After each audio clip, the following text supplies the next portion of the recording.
puisque l'archipel a été placé en vigilance, non pas rouge, non pas écarlate, mais violette, à la cause du passage de ce cyclone Chido.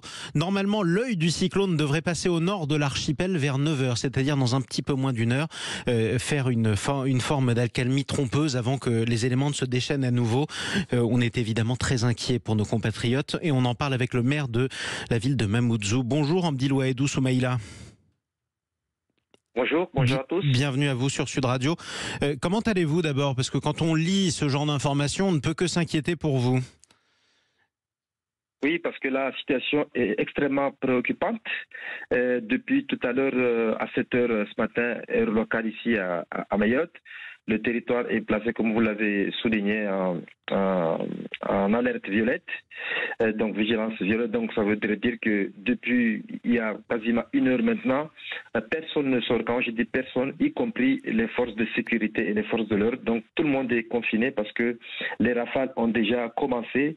Elles avoisinent parfois jusqu'à 200 km à l'heure et au-delà même du secteur nord. C'est l'ensemble du territoire qui est actuellement touché avec des fortes pluies également. J'imagine qu'il y a des dégâts. C'est important de redire ce que vous venez de dire. En vigilance violette, même les secours sont confinés à l'intérieur des bâtiments. Ça veut dire que si vous avez un problème chez vous et que vous appelez les pompiers, ils ne pourront pas venir tant que la vigilance ne sera pas levée. On est d'accord ?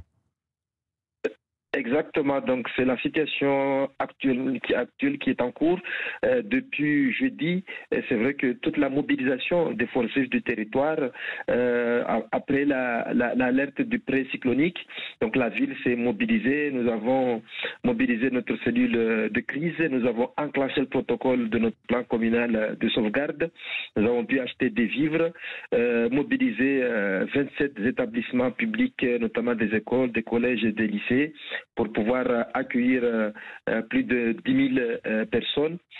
Hier soir jusqu'à ce matin, quand on a fait le dernier pointage, il y avait à peu près 3 500 personnes qui sont venues dans nos sites référencés. Donc nous continuons à passer les informations à travers les médias, à travers les réseaux sociaux de notre territoire, surtout le message qui est vraiment diffusé le maximum possible. Restez confinés parce que la situation devient de plus en plus compliquée. Oui, et c'est une question de vie ou de mort. Si vous sortez de chez vous, vraiment, on est extrêmement inquiet. Alors je le disais, le passage du cyclone était attendu vers 9 heures, un peu après peut-être, heure de Mayotte en fait. Ça veut dire que le passage de l'œil du cyclone, c'est peut-être en ce moment. Est-ce qu'il y a cette accalmie trompeuse en ce moment au-dessus de vous ou pas, Hamdi Louaïdou Soumaïla? Comme je le disais tantôt, en réalité, déjà, les choses sérieuses ont déjà commencé. Donc, beaucoup de vent. J'ai quelques photos qui nous parviennent dans notre cellule de crise. Beaucoup de toits sont déjà arrachés, des arbres sont tombés, des lignes électriques sont arrachées. Donc là, ça devient de plus en plus compliqué. Les appels de secours viennent de partout, mais comme nous l'avons indiqué, comme il n'y a pas de force de sécurité ni de forces de l'ordre qui peuvent sortir. Donc nous invitons les gens vraiment à garder, en tout cas rester à la fois garder le calme, même si la situation ne le permet pas toujours. Mais là, on est tout à l'heure là à 10 heures heure locale ici.